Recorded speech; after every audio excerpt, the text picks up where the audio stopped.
Hello സുഹൃത്ത്, നമസ്കാരം. JDS current അഫേഴ്സിലേക്ക് സ്വാഗതം. ഇന്ന് മാർച്ച് 14 ഏറ്റവും ലേറ്റസ്റ്റ് ആയിട്ടുള്ള കറണ്ട് അഫേഴ്സുമായി JDS കറണ്ട് അഫേഴ്സ്. പുതിയ കാര്യങ്ങൾ പഠിക്കാൻ ശ്രമിക്കാം. അത് നമ്മുടെ നോളജ് വർദ്ധിപ്പിക്കുകയുള്ളൂ. അതുകൊണ്ട് നമുക്കുണ്ടാകുന്നൊരു മാറ്റങ്ങൾ എന്ന് പറയുമ്പോൾ നമ്മുടെ കോൺഫിഡൻസ്, അതുപോലെ തന്നെ പരീക്ഷകളിലും ഇൻ്റർവ്യൂവിലും നന്നായിട്ട് പെർഫോം ചെയ്യാൻ സാധിക്കും. ഇന്നത്തെ ദിവസത്തിൻ്റെ ഏറ്റവും വലിയ പ്രത്യേകത പറയുമ്പോൾ ഹോളിയാണ്. ഇന്ന് നോർത്ത് ഇന്ത്യ മൊത്തം ഇന്ന് ആഘോഷത്തിൻ്റെ ഒരു ദിവസമാണ്. കേരളത്തിലും ഇപ്പോൾ ഹോളി ആഘോഷിച്ചുകൊണ്ടിരിക്കുന്നുണ്ട്. പല സ്ഥലങ്ങളിൽ നിന്നും കാണാൻ സാധിക്കും.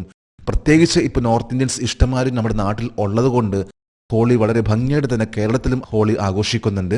ഇന്ന് ഹോളി. ഏവർക്കും JDS കറണ്ട് അഫേഴ്സിൻ്റെ ഹോളി ദിനാശംസകൾ.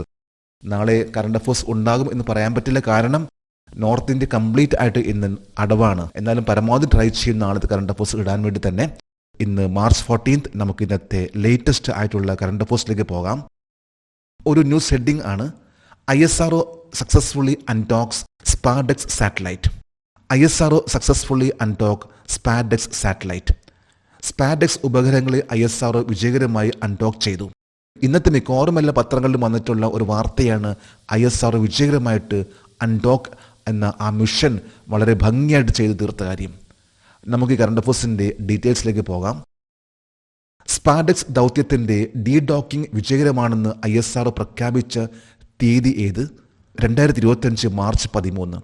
ഇന്നലെ ISRO പ്രഖ്യാപിച്ചു. അതായത് ISROൻ്റെ ഏറ്റവും വലിയ ഒരു പുതിയൊരു മിഷൻ ആയിട്ടുള്ള സ്പാർഡെക്സ് മിഷൻ അത് സാറ്റലൈറ്റ്സിനെ ഡീഡോക്ക് ചെയ്തു. അതായത് ഡോക്കിംഗ് എന്ന് പറയുമ്പോൾ അടുപ്പിക്കുക. പ്രത്യേകിച്ച് ഡോക്കിംഗ് എന്ന വാക്ക് ഉപയോഗിക്കുന്നത് കപ്പലുകളെല്ലാം നമ്മൾ തീരത്തേക്ക് അടുപ്പിക്കുക എന്ന് പറയുമ്പോൾ അതിന് ഡോക്കിംഗ് എന്ന് പറയുന്നു. അതുപോലെ തന്നെ സാറ്റലൈറ്റ്സിനെ, പല ഓർബിറ്റ്സ് കിടക്കുന്ന സാറ്റലൈറ്റ്സിനെ അത് ഒരു സാറ്റലൈറ്റ് ആയിട്ട് മാറ്റുന്ന ആ ഒരു പ്രക്രിയയെ ഡോക്കിംഗ് എന്ന് പറയുന്നു. ആ സാറ്റലൈറ്റ്സിനെ വീണ്ടും അകത്തുക എന്ന് പറയുമ്പോൾ അതിന് ഡീ ഡോക്കിംഗ് എന്നാണ് പറയുന്നത്. ആദ്യമായിട്ടാണ് ISRO ഇത്തരത്തിലുള്ള ഒരു മിഷൻ ചെയ്യുന്നതും. ഇതിനു മുമ്പ് ചെയ്തിട്ടുള്ള 3 രാജ്യങ്ങൾ ആണ് അമേരിക്ക, റഷ്യ, ചൈന. ഇപ്പം 4ാമത്തെ രാജ്യമാണ് ഡീ ഡോക്കിംഗ് എന്ന് പറയുന്ന ആ ഒരു സിസ്റ്റം വളരെ വിജയകരമായിട്ട് ചെയ്തിട്ടുള്ളതും. അത് Indian space research organisation ISRO ആണ്. സ്പേസ് ഏജൻസി 2 ഉപഗ്രഹങ്ങളെയും വിജയകരമായി ഡോക്ക് ചെയ്ത തീയതി ഏത്? 2025 ജനുവരി 16. അതായത് നേരത്തെ പറഞ്ഞ മാതിരി ഡീ ഡോക്കിംഗ് ആണ് ഇന്നലെ പ്രഖ്യാപിച്ചത് ISRO. വളരെ വിജയകരമായി ചെയ്ത കാര്യം. എന്നാൽ ജനുവരി 16 2 സാറ്റലൈറ്റ്സിനെ അടുപ്പിച്ച് അത് ഒരു സാറ്റലൈറ്റ് ആയിട്ട് മാറ്റിയ ആ സിസ്റ്റം ചെയ്തിട്ടുള്ളത് ജനുവരി 16, കഴിഞ്ഞ 2 മാസം മുമ്പായിരുന്നു. ISROൻ്റെ അടുത്ത സ്റ്റെപ്പിലേക്കുള്ള ഏറ്റവും വലിയൊരു കാൽവെപ്പാണ്. പ്രത്യേകിച്ച് ചന്ദ്രയാൻ 4ൻ്റെ മിഷനിലേക്ക് ഏറ്റവും കൂടുതൽ ആവശ്യം വരുന്ന ഒന്നാണ് ഡോക്കിംഗ് എന്ന് പറയുന്ന സിസ്റ്റം. കൂടാതെ ഇന്ത്യയുടെ അടുത്തൊരു പ്രൊജക്റ്റ് ആയിട്ടുള്ള ഇന്റർനാഷണൽ സ്പേസ് സ്റ്റേഷൻ പോലെ ഒരു സ്പേസ് സ്റ്റേഷൻ ബഹിരാകാശത്ത് കൊണ്ടുവരാൻ പോകുന്ന പ്ലാനിൽ ഡീ ഡോക്കിംഗ്, ഡോക്കിംഗ് എന്നിവയെല്ലാം വളരെ പ്രധാനപ്പെട്ട ഒന്നാണ്. അപ്പോൾ ISRO ഡീ ഡോക്കിംഗ് ചെയ്ത് പ്രഖ്യാപിച്ച തീയതിയാണ് മാർച്ച് 13. ഡോക്കിംഗ് ചെയ്തിട്ടുള്ള ആ തീയതിയാണ് ജനുവരി 16. 2024 ഡിസംബർ 30 വിക്ഷേപിച്ച ISROയുടെ ഡോക്കിംഗ്, ഡീ ഡോക്കിംഗ് ദൗത്യത്തിൻ്റെ പേരെന്താണ്? സ്പാർഡെക്സ് മിഷൻ. ഇന്ത്യൻ സ്പേസ് റിസർച്ച് ഓർഗനൈസേഷൻ്റെ ആ മിഷൻ, അതായത് ഡോക്കിംഗ്, ഡീ ഡോക്കിംഗ് എന്ന് പറയുന്ന ആ മിഷൻ്റെ പേരാണ് സ്പാർഡെക്സ് മിഷൻ. ISRO ഡോക്ക് ചെയ്ത, ഡീ ഡോക്ക് ചെയ്ത 2 ഉപഗ്രഹങ്ങളുടെ പേരെന്താണ്? SDX-01, SDX-02. SDX-01, SDX-02 എന്ന സാറ്റലൈറ്റ്സ് ആണ് ISRO ഡീ ഡോക്ക് ചെയ്തിട്ടുള്ളതും ഡോക്ക് ചെയ്തിട്ടുള്ളതും. ഇതിൽ SDX-01 എന്ന ആ സാറ്റലൈറ്റിന് നൽകിയിട്ടുള്ള പേരാണ് ചേസർ എന്നും SDX-02 എന്ന ആ സാറ്റലൈറ്റ് നൽകിയിട്ടുള്ള പേരാണ് ടാർഗറ്റ് എന്നും. 2 പേരാണ്. ഒന്ന് ചേസർ, അത് ആദ്യത്തെ SDX-01, SDX-02 ആണെങ്കിൽ ടാർഗറ്റ് എന്ന പേരാണ് നൽകിയിട്ടുള്ളത്. അടുത്തൊരു ന്യൂസ് ഹെഡിംഗ് ആണ്: India Bangladesh naval exercise Bongo Sagar 2025. India Bangladesh നാവികാഭ്യാസം ബോംഗോ സാഗർ 2025 ഏറ്റവും ലേറ്റസ്റ്റ് ആയിട്ടുള്ള വാർത്തയാണ്. നമുക്ക് ഈ കറണ്ട് അഫേഴ്സിൻ്റെ ഡീറ്റെയിൽസിലേക്ക് പോകാം. ഇന്ത്യക്കും ഏത് രാജ്യത്തിനും ഇടയിലുള്ള ഒരു നാവിക അഭ്യാസമാണ് ബോംഗോ സാഗർ. ബംഗ്ലാദേശ് ആയിട്ടുള്ള ഇന്ത്യയുടെ ഒരു നേവൽ എക്സസൈസ് ആണ് ബോംഗോ സാഗർ. ഈ കഴിഞ്ഞ ദിവസമാണ് ബോംഗോ സാഗർ എന്ന എക്സസൈസ് അവസാനിച്ചിട്ടുള്ളത്. ബോംഗോ സാഗർ അഭ്യാസം 2025 പങ്കെടുത്ത ഇന്ത്യൻ നാവിക കപ്പൽ ഏതാണ്? INS റൺവീർ. ഇന്ത്യയുടെ നാവിക കപ്പൽ ആയിട്ടുള്ള യുദ്ധക്കപ്പലായിട്ടുള്ള INS റൺവീർ ആണ് ഇന്ത്യ ബംഗ്ലാദേശിൻ്റെ എക്സസൈസ് ആയിട്ടുള്ള നേവൽ എക്സസൈസ് ആയിട്ടുള്ള ബോംഗോ സാഗറിൽ പങ്കെടുത്തിട്ടുള്ളത്. ബോംഗോ സാഗർ അഭ്യാസം 2025 പങ്കെടുത്ത ബംഗ്ലാദേശ് നാവികസേനയുടെ കപ്പലിൻ്റെ പേരെന്താണ്? BNS അബു ഉബൈദ. ബംഗ്ലാദേശിൻ്റെ കപ്പലിൻ്റെ പേരാണ് BNS അബു ഉബൈദ. അതേപോലെ തന്നെ ഇന്ത്യൻ നേവിയുടെ കപ്പലാണ് INS റൺവീർ. ഇന്ത്യയുടെയും ബംഗ്ലാദേശിൻ്റെയും നാവികസേന നടത്തിയ പെട്രോളിംഗ് അഭ്യാസത്തിൻ്റെ പേരെന്താണ്? ബോംഗോ സാഗർ എക്സസൈസ് 2025. അപ്പോൾ ബോംഗോ സാഗർ എന്ന് പറയുമ്പോൾ തന്നെ നമുക്കറിയാം, ബോംഗോ എന്ന് പറയുമ്പോൾ ബംഗ്ലാദേശായി ബന്ധപ്പെട്ടതാണെന്നും ബോംഗോ സാഗർ എക്സസൈസ് ആണ്, നേവൽ എക്സസൈസ് ആണ് ഇന്ത്യ നടത്തിയിട്ടുള്ളത്. ഇതൊരു പെട്രോളിംഗ് എക്സസൈസ് ആണ്. മാരിടൈം സമുദ്രവുമായി ബന്ധപ്പെട്ടും അതുപോലെ തന്നെ അതിൻ്റെ സുരക്ഷയും കാര്യങ്ങളിലേക്ക് കൂടുതലായിട്ട് പവർഫുൾ ആക്കുക എന്നതാണ് ഈ ഒരു എക്സസൈസിൻ്റെ പേര്. ബോംഗോ സാഗർ വ്യായാമത്തിന് പുറമെ ഇന്ത്യയിലും ബംഗ്ലാദേശിലും നടക്കുന്ന മറ്റൊരു വ്യായാമത്തിൻ്റെ പേരെന്താണ്? INBN കോർപാറ്റ്. കോർപാറ്റ് എന്ന എക്സസൈസ് ഇത് ഇന്ത്യ, ഇന്തോനേഷ്യ, തായ്ലൻഡ് ആയി നടത്തുന്ന എക്സസൈസ് ആണ്. അതുകൂടാതെ ബംഗ്ലാദേശ് ആയി നടത്തുന്ന എക്സസൈസ് ആണ് INBN കോർപാറ്റ്. അപ്പോൾ കോർപാറ്റ് എന്ന എക്സസൈസ് 3 രാജ്യങ്ങളായിട്ട് ഇന്ത്യ നടത്തിക്കൊണ്ടിരിക്കുന്നുണ്ട്. ഇതൊരു പെട്രോളിംഗ് എക്സസൈസ് ആണ്. അതിൽ ഇന്ത്യ ബംഗ്ലാദേശിൻ്റെയാണ് INBN കോർപാറ്റ്. ഒരു ന്യൂസ് ഹെഡിംഗ് ആണ്, India's index of industrial production record 5.0 growth in January 2025. ഇന്ത്യയുടെ വ്യാവസായിക ഉൽപ്പാദന സൂചിക 2025 ജനുവരിയിൽ 5.0% വളർച്ച രേഖപ്പെടുത്തി. അപ്പോൾ ഇതൊരു ഗ്രോത്തിനെ കുറിച്ചാണ്, പ്രത്യേകിച്ച് ഇന്ത്യയുടെ ഇൻഡെക്സ് ഓഫ് ഇൻഡസ്ട്രിയൽ പ്രൊഡക്ഷൻ എന്ന് പറയുന്ന അതിൻ്റെ ഗ്രോത്ത്, ഇന്ത്യയുടെ ഇപ്പോഴത്തെ പ്രൊഡക്ഷനിൽ വന്നിട്ടുള്ള മാറ്റം, അതിനെക്കുറിച്ചുള്ള കറണ്ട് അഫേഴ്സ് ആണ്. നമുക്ക് ഈ കറണ്ട് അഫേഴ്സിൻ്റെ ഡീറ്റെയിൽസിലേക്ക് പോകാം. 2025 ജനുവരിയിലെ വ്യാവസായിക ഉൽപ്പാദന സൂചികയുടെ ദ്രുത കണക്കുകൾ പുറത്തിറക്കിയ മന്ത്രാലയം ഏതാണ്? സ്ഥിതിവിവരക്കണക്ക് പരിപാടി നടപ്പാക്കൽ മന്ത്രാലയം. Ministry of statistics and programme implementation എന്ന് പറയുന്ന ഒരു മിനിസ്ട്രി ഉണ്ട്. പ്രധാനമായിട്ടും പറയുമ്പോൾ ഇന്ത്യയുടെ കണക്കുകളാണ് കൂടുതലായിട്ട് ഫോക്കസ് ചെയ്തത്.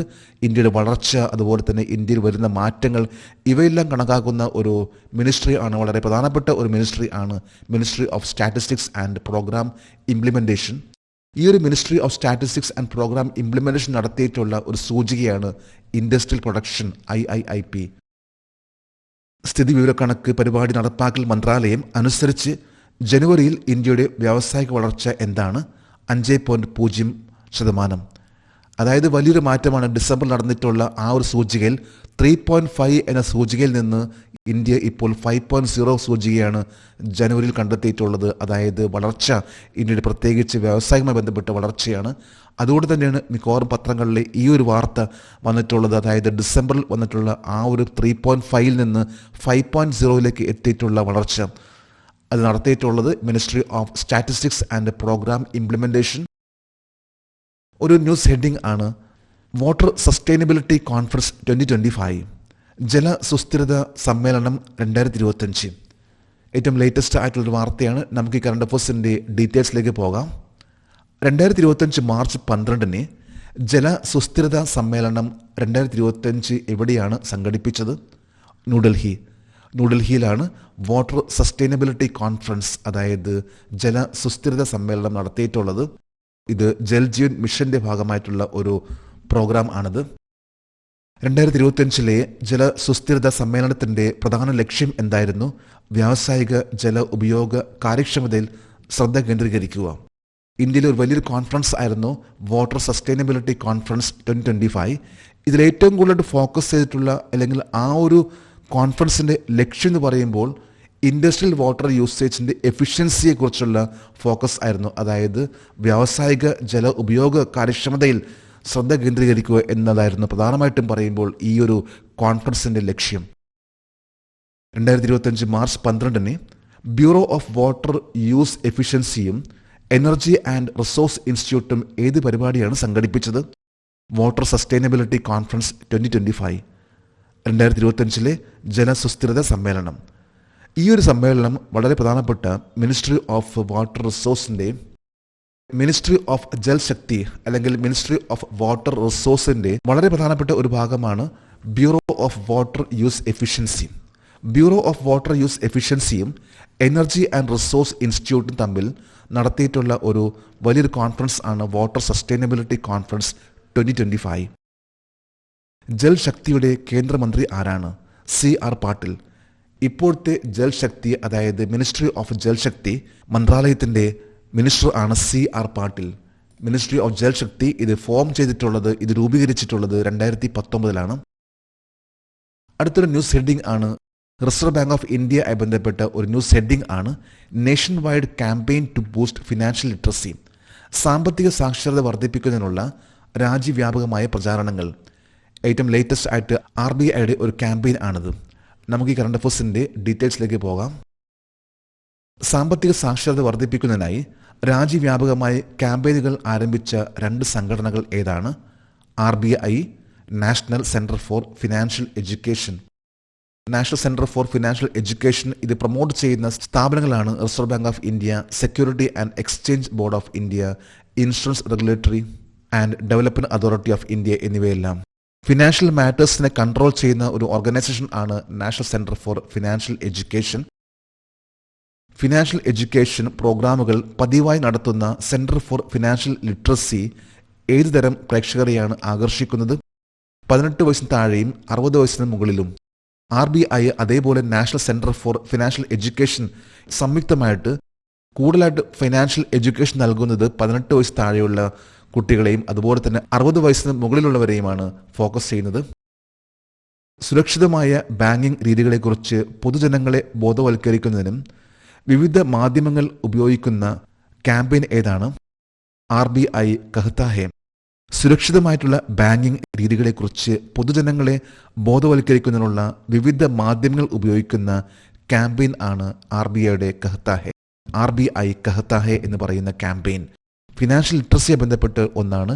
ബാങ്കിംഗ് മേഖലയെ ബന്ധപ്പെട്ട ഒരു കറണ്ട് അഫയേഴ്സ് ആണ് ഈ ഒരു കറണ്ട് അഫയേഴ്സ്.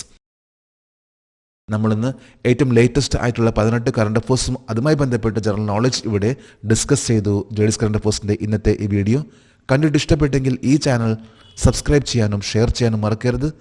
നമുക്ക് നാളെ വീണ്ടും പുതിയ കറണ്ട് അഫയേഴ്സുമായിട്ട് കാണാം. Thank you very much.